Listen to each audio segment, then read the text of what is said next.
Hi, my YouTube gang. So I have an amazing video for you, and I'm going to be talking in this video about how to deal with really difficult stuff. For example, that your driver, that your guard that just doesn't want to listen. So yeah, see you. Hi, YouTube gang. So it's always nice to be here with you and just share a lot of my ideas and my experiences with you. So I have this guard, right? And I mean, for the most part, he does his work. But he has this attitude, really bad attitude, where he believes that because he was one of the oldest members of staff, everybody else that comes after him basically needs to bow down and grovel before him. So it's very difficult dealing with things like that because, of course, except it's me, he doesn't see any reason why he should respect anybody. Now, the first thing I want to do is to ask that guard to go, but I don't. Why? You would wonder. Because I mean, it makes things, sometimes can make things really difficult, where I am the one that would have to call him sometimes and really be very strict with instructions and forcefully ask that he does something. And that really stresses me. I mean, it gives me a stomach ache because it's just really stressful.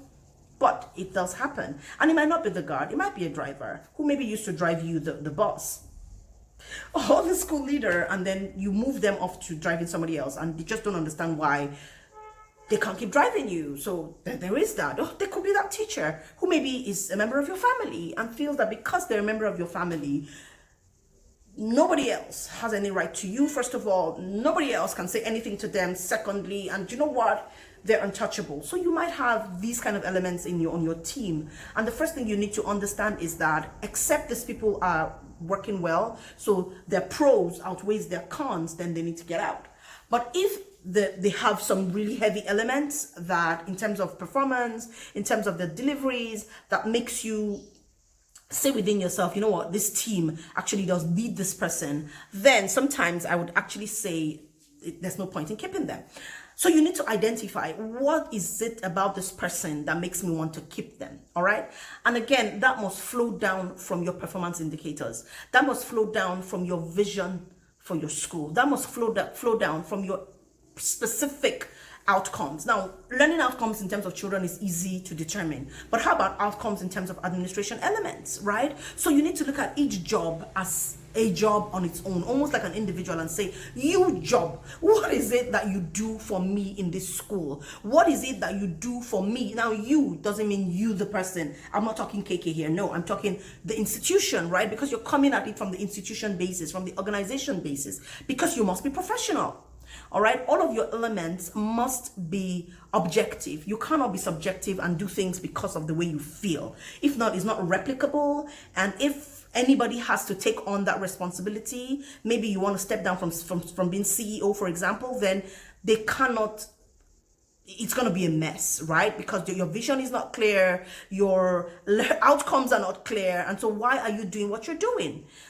And if you don't know what you're doing, and it's not documented appropriately, then how is anybody else going to be able to take up that mantle?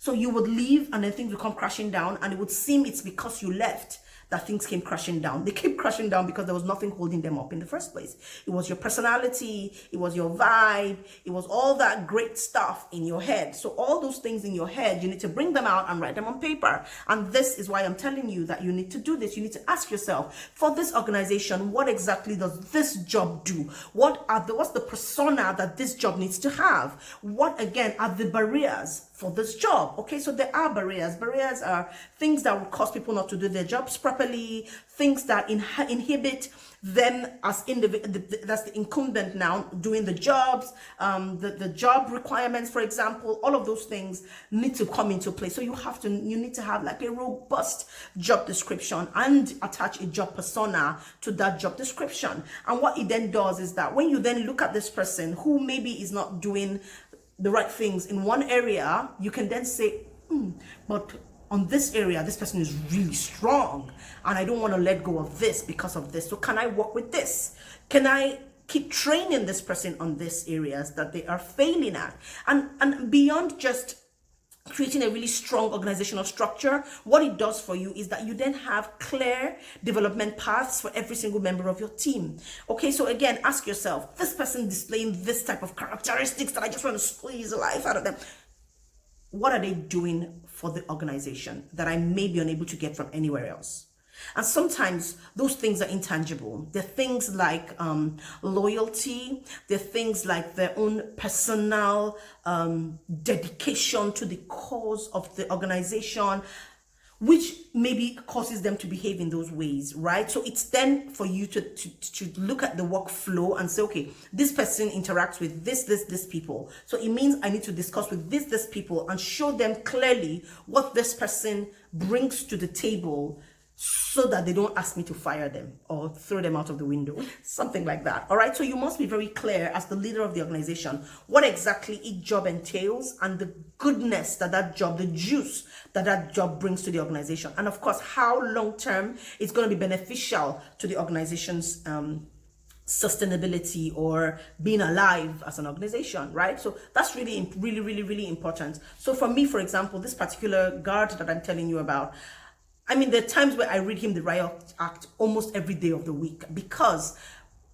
he's a guard, all right? So I cannot have the same language that I use for a school manager, for example, for the guard. And when I say language, I'm not talking about being rude. I'm talking about language, right? There's body language, eye language, there's hand language, there's language. Yeah, so I need to be careful. I cannot use big words, for example. I cannot use proverbs, for example. No, I must be very clear with the very basic terms, or he's not going to understand me. He's going to nod his head because Madame said so. But if I go back and ask him, what did I say and what did I mean by what I said, he will have zero understanding and will not be able to give that to me, right? So in talking with this guard, I'm always very clear to highlight the fact that, look, I own the school, but I am not your boss.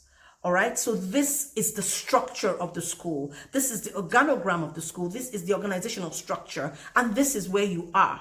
Right now, there are other people that you're going to have to report to. And if for any reason these people are unhappy with you, you might not lose your job, but your performance elements, your performance bonuses, you would lose them. And you don't want to lose them, right? Now, some people at a certain level understand money.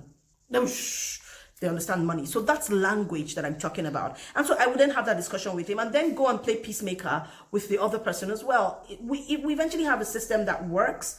It's not the best, right? But there are times like that in every organization where you have to juggle some systems, okay? So it's not the best, but everybody basically has an understanding of where they need to be. Organization, and ask yourself, what are the friction points? And I'm asking you to ask yourself, because you are the leader of that organization, ask yourself, what are the friction points and what brings about these friction points, and how can I minimize these friction points? Yeah, so what is the oil, what's the juice you can put into those friction points to ensure that it kind of glides over? What you want to think about, that's what you want to do, and that's what you want to institute in your organization. I'll see you in the next video. And you guys know I wasn't going to go away without asking you if you've subscribed. If you haven't subscribed to this channel, please do, because I always bring you fresh things, and I mean really authentic. So I edit my videos, but not that I edit them, right? So subscribe and leave a comment, like, and of course invite somebody else to come and like it and subscribe. Thank you. Bye.